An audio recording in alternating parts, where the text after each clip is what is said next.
Olá, sejam muito bem-vindos. Pensem por um instante na maneira como a gente costuma se aproximar da Bíblia. Muitas vezes parece que estamos visitando um museu imenso, mas sem um guia. A gente anda pelos corredores e vê peças incríveis, mas isoladas. Numa sala tem um salmo que nos conforta. Em outra, uma lei antiga que soa até meio estranha. Mais adiante, uma parábola que nos inspira. Cada parte tem o seu valor, sem dúvida. Mas a conexão entre elas, a grande história que amarra tudo isso, essa muitas vezes a gente perde. E se essa forma de ler essa leitura em pedaços, como um mosaico, estiver nos fazendo perder o ponto central? E se a Bíblia não for, em primeiro lugar, uma coleção de livros, mas uma única, coerente e grandiosa narrativa? Um verdadeiro drama épico, contado em 6 atos, que não apenas narra uma história do passado, mas que se apresenta como uma verdadeira história do mundo, e que revela o nosso lugar nela. É exatamente essa perspectiva transformadora que nós vamos explorar juntos hoje. E o nosso guia será a obra fundamental de Craig Bartholomew e Michael Gohan, O Drama das Escrituras.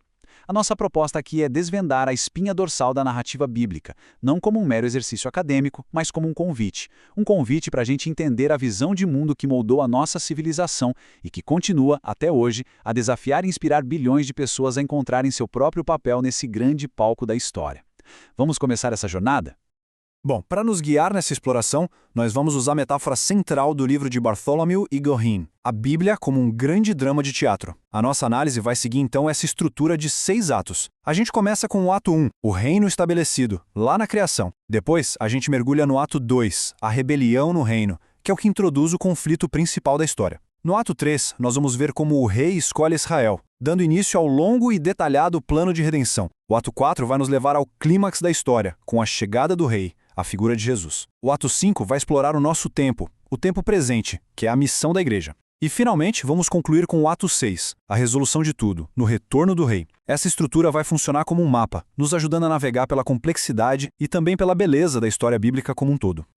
Então vamos lá, ao começo de tudo, ato 1, o reino estabelecido. É fundamental a gente entender que a narrativa de Gênesis não deve ser lida como um manual de biologia ou de cosmologia. A intenção do texto é ser a fundação teológica de toda a realidade. Ele estabelece o palco, apresenta os personagens principais e revela o propósito original de todo o drama. A criação aqui não é um acidente cósmico. Também não é o resultado de uma batalha violenta entre deuses, como a gente vê em muitas outras histórias de criação do Antigo Oriente Próximo. Pelo contrário, ela é o ato intencional, ordenado e bom de um rei soberano que estabelece o seu reino como um lugar bom, belo e, acima de tudo, um lugar de relacionamentos. E a maneira como o texto de Gênesis nos apresenta a identidade desse rei é fascinante e de uma profundidade teológica imensa. Olhem só, no capítulo 1, o termo usado para Deus é Elohim. Esse era o nome mais genérico para uma divindade no mundo semítico da época. Aqui, ele é usado para designar o Criador transcendente, a força soberana por trás de todo o universo. Mas a partir do capítulo 2, versículo 4, o texto faz algo brilhante. Ele introduz uma combinação, Yahvé Elohim, que a gente traduz como Senhor Deus.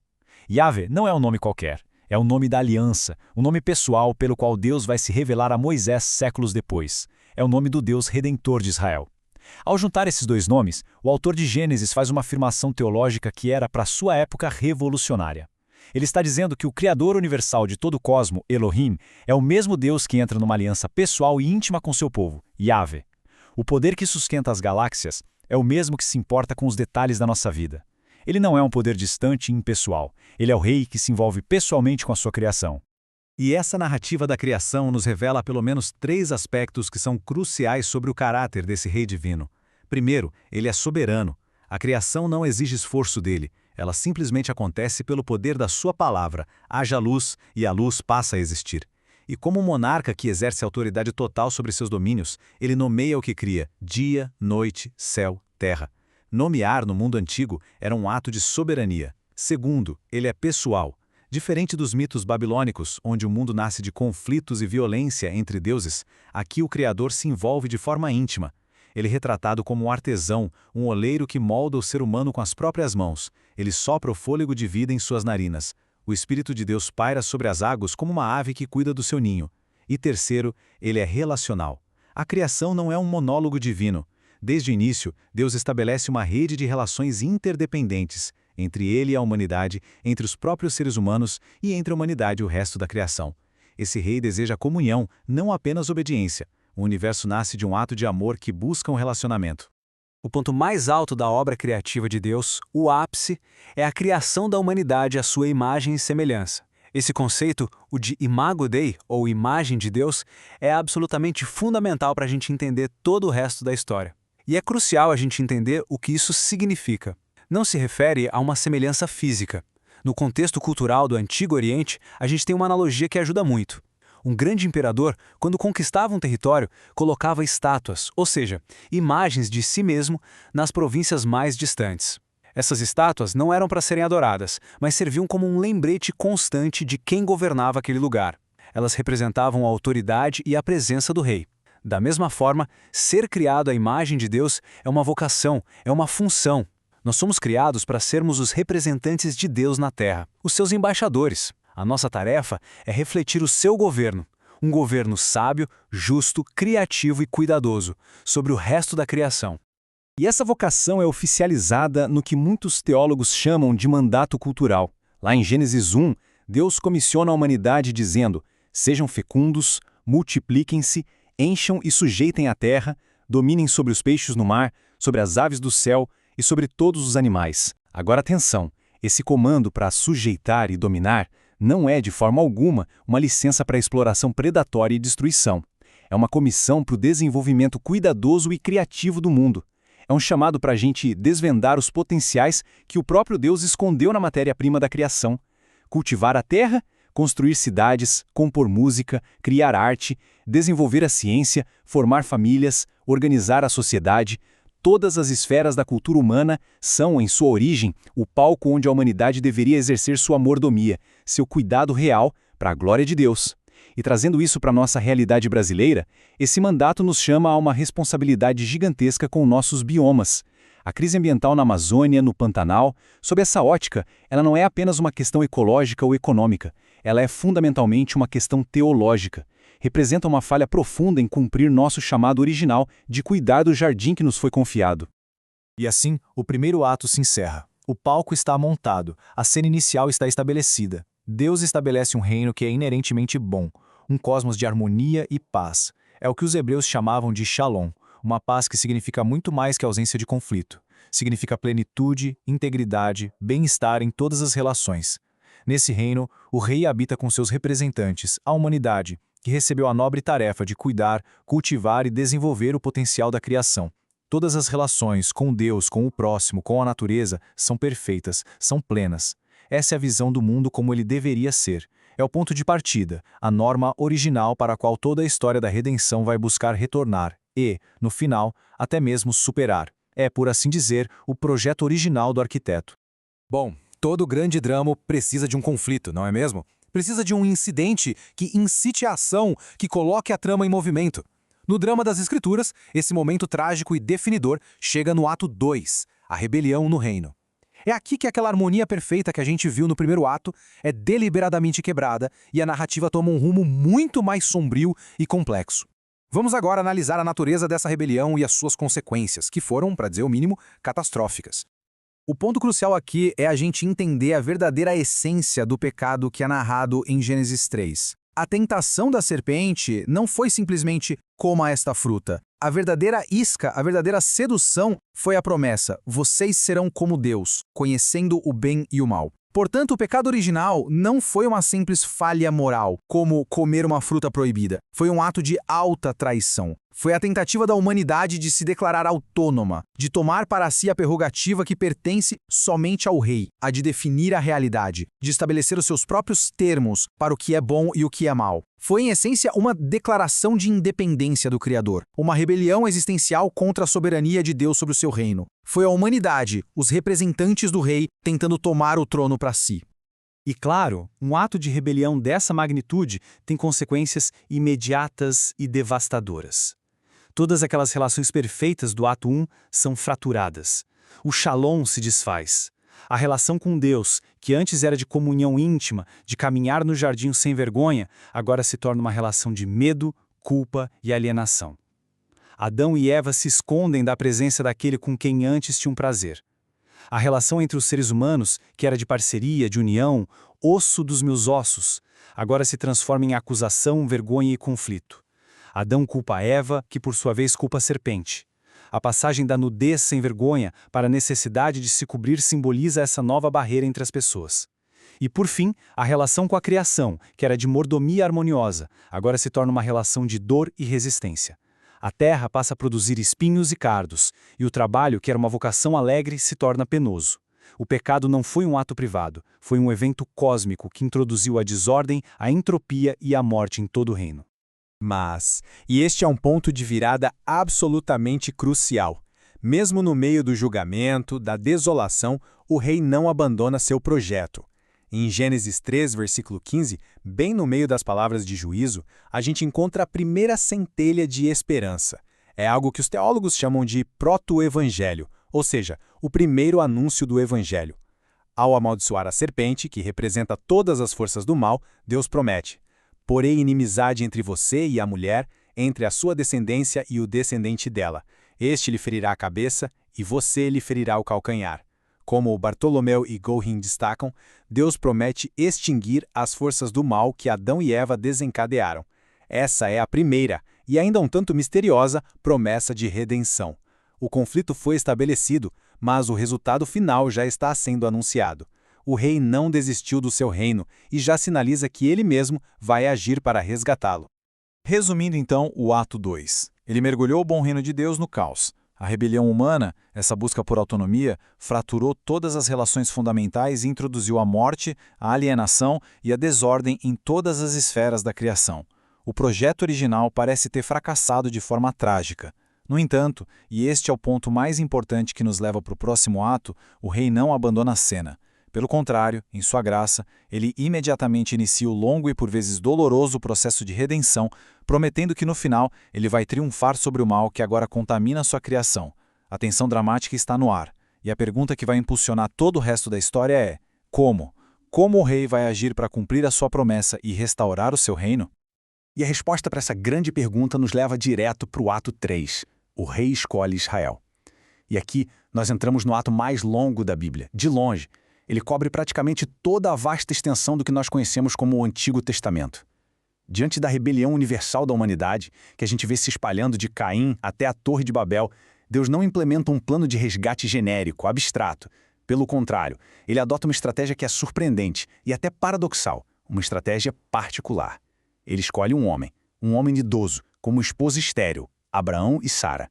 E é através dessa família improvável que ele vai iniciar o seu plano de restauração para o mundo inteiro. Para a gente entender a magnitude desse ato, é bom ter um panorama histórico, uma linha do tempo. A história começa lá por volta de 2000 a.C., na Mesopotâmia, com o chamado de Abraão e aquela promessa incrível de que, através dele, todas as nações da terra seriam abençoadas.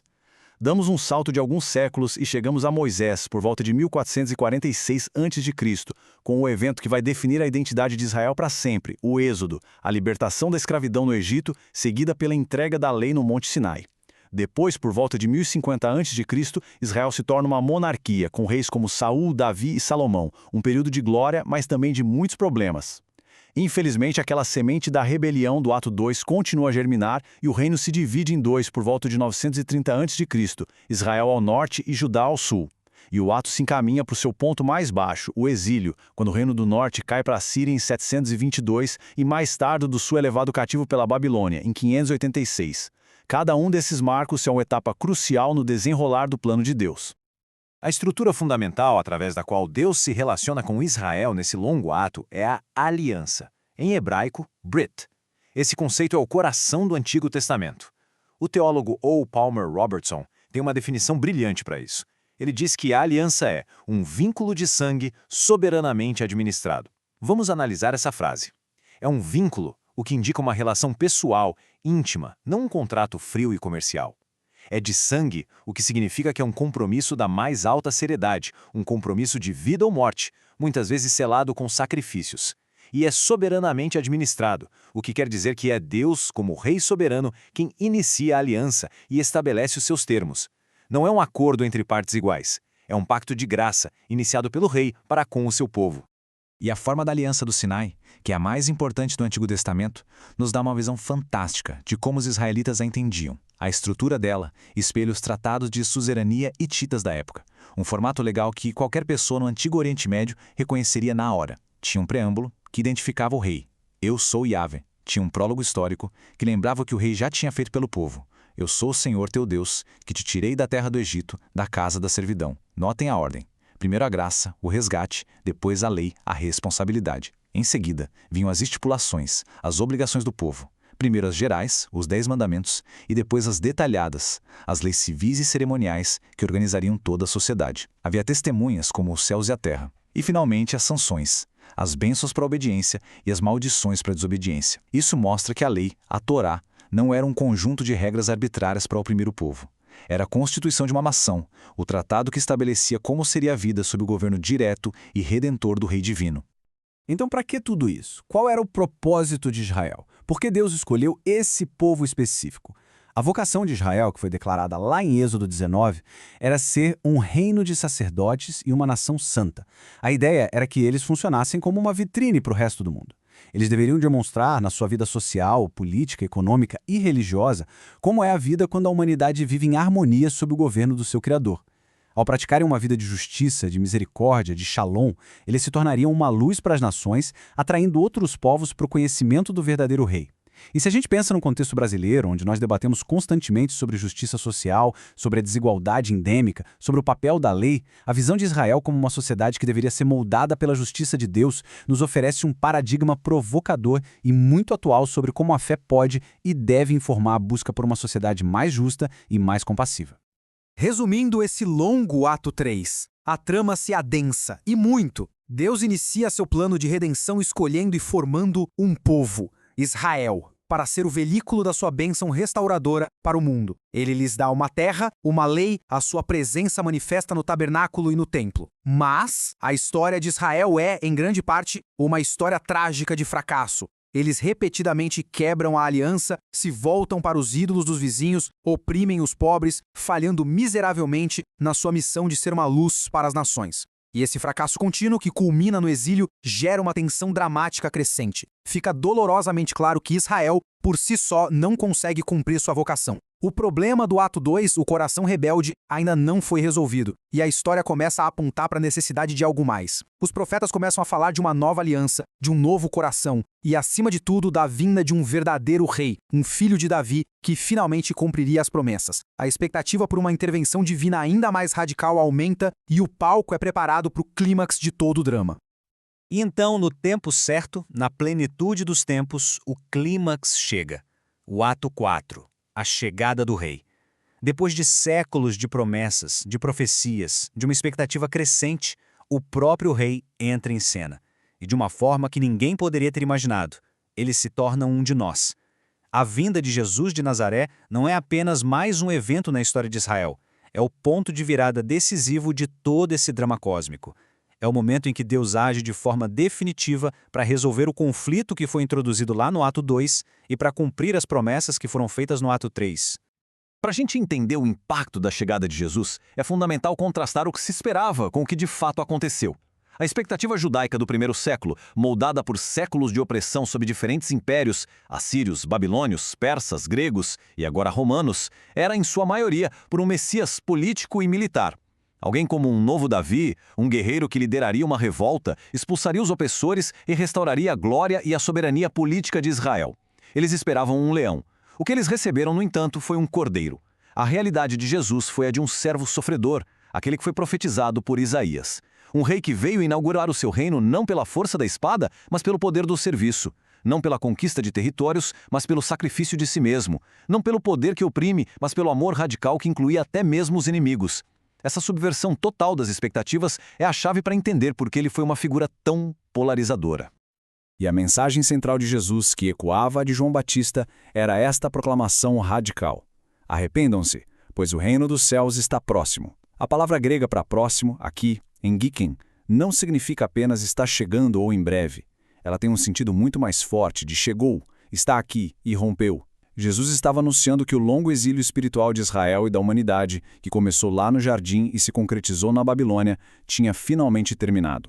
O governo redentor de Deus, pelo qual o povo tanto esperava, não era mais uma esperança distante, era uma realidade presente, invadindo a história através da sua própria pessoa, das suas palavras e das suas obras. A espera acabou, o rei está aqui, e o seu reino está sendo inaugurado. E como Jesus demonstrou a chegada desse reino? Através dos seus milagres. E aqui é crucial não ver os milagres de Jesus como simples exibições de poder mágico para atrair uma multidão. Eles eram sinais do reino. Ou, numa linguagem de hoje, eles eram trailers do que o mundo será quando o reino de Deus for plenamente consumado. Cada cura de doença era um vislumbre da nova criação, onde não vai haver mais dor nem sofrimento. Cada expulsão de demônio era uma demonstração de que o poder do mal, que entrou em cena no ato 2, estava sendo confrontado e derrotado. O seu domínio sobre a natureza, como quando ele acalmou a tempestade, apontava para a restauração da ordem e do shalom originais do Éden. E o mais poderoso de todos, a ressurreição dos mortos, como no caso de Lázaro, mostrava a vitória final sobre o último inimigo. Os milagres de Jesus eram a realidade do futuro invadindo o presente. Isso nos leva ao segredo do reino, que Jesus frequentemente revelava através de parábolas. Por que um segredo? Porque o reino não chegou da maneira espetacular, avassaladora que todo mundo esperava. As parábolas explicavam essa natureza inesperada. O reino não chega de uma vez, com um poder irresistível, como um carvalho gigante que aparece do nada. Pelo contrário, ele cresce discretamente a partir de inícios humildes, como uma minúscula semente de mostarda. Ele não vem com uma força que esmaga toda oposição.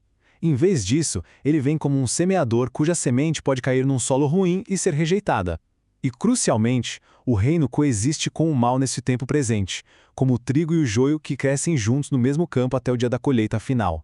As parábolas de Jesus foram projetadas para reajustar as expectativas dos seus ouvintes à realidade surpreendente de como o governo de Deus estava de fato chegando ao mundo. O clímax do quarto ato, e na verdade de todo o drama, é o evento duplo da cruz e da ressurreição. Aos olhos do mundo e das expectativas messiânicas da época, a cruz foi a derrota definitiva. A execução humilhante de um pretenso Messias nas mãos do poder romano. Mas, na lógica paradoxal do reino, a cruz é a vitória. É o momento em que o rei, num ato de amor sacrificial, absorve em si mesmo toda a rebelião, o pecado, a violência e a morte do mundo, desarmando assim os poderes do mal na sua raiz. A cruz não foi um acidente trágico, foi o trono do servo-rei. E a ressurreição, que se seguiu 3 dias depois, não foi apenas a reanimação de um cadáver, foi o evento que inaugurou a nova criação. O futuro de Deus invadiu o presente de forma irreversível. A ressurreição de Jesus é a primeira amostra, o primeiro fruto da renovação prometida para todo o cosmos. Então, para recapitular este ato crucial, a chegada de Jesus é o ponto de virada decisivo de toda a história. O rei chegou. Em sua vida, morte e ressurreição, ele confrontou e derrotou as forças do pecado e da morte, inaugurando o seu reino redentor. A vitória foi conquistada. A nova criação começou. O conflito central do drama foi resolvido. Mas a história não termina aqui.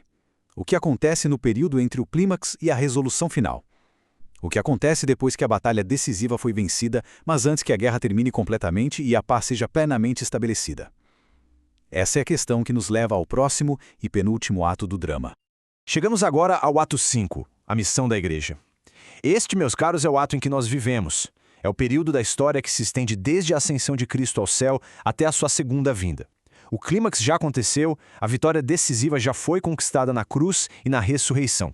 A nossa tarefa, como o povo do rei, é viver à luz dessa vitória e anunciar ao mundo a notícia de que um novo rei e um novo reino chegaram. O teólogo N.T. Wright nos oferece uma metáfora poderosa para a gente entender a nossa vocação neste quinto ato. Ele diz que é como se fôssemos atores que encontram uma peça perdida de Shakespeare. Nós temos os primeiros 4 atos que estabelecem a trama, os personagens, o conflito e chegam ao clímax. E nós temos a cena final, o 6º ato, que nos diz como tudo termina. A nossa tarefa, como atores que entram em cena no 5º ato, não é repetir o que já aconteceu, nem inventar um enredo completamente novo. A nossa tarefa é improvisar.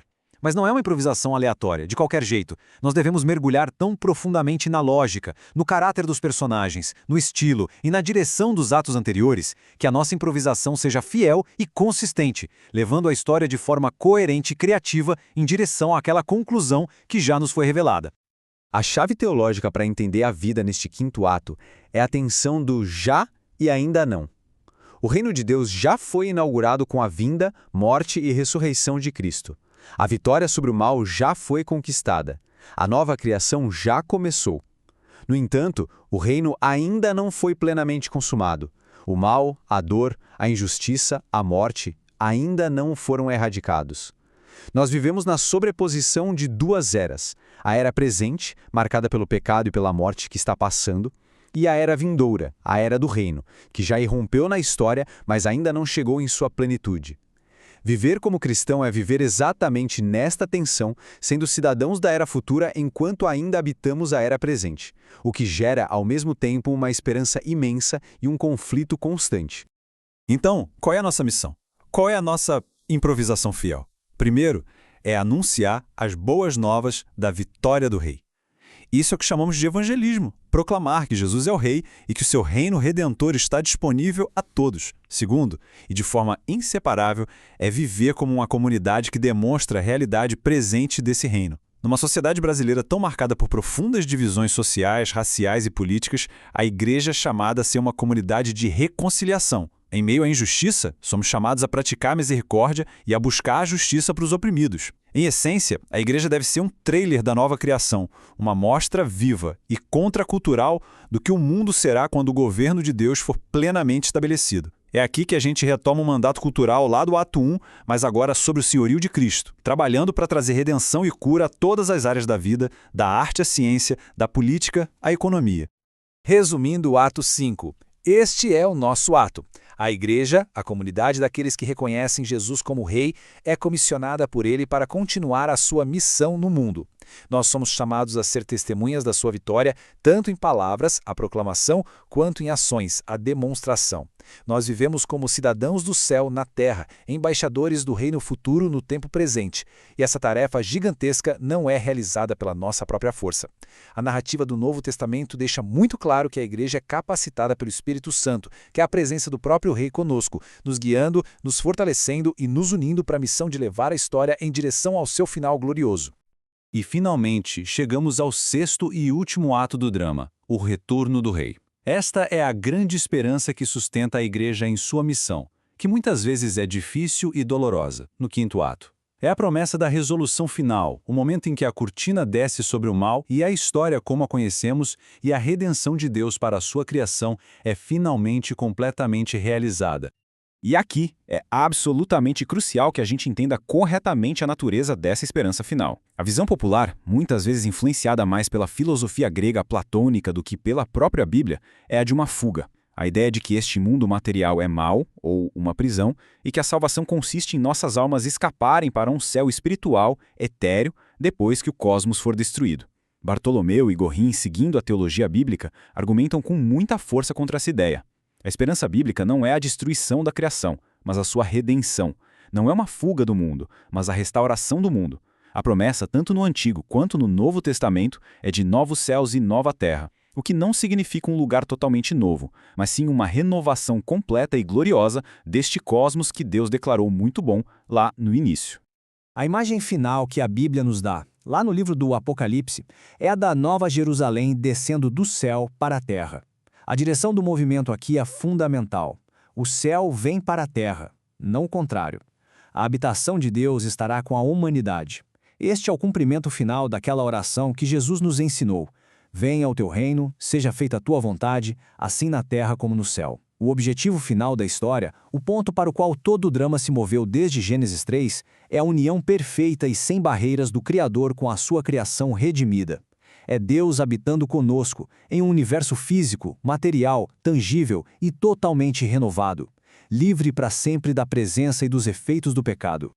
Concluindo o sexto ato, então. O fim é, na verdade, um novo começo. O grande drama da história termina com a vitória total e final do Rei. O mal, o pecado, a morte, o sofrimento, as lágrimas, tudo isso é erradicado para sempre.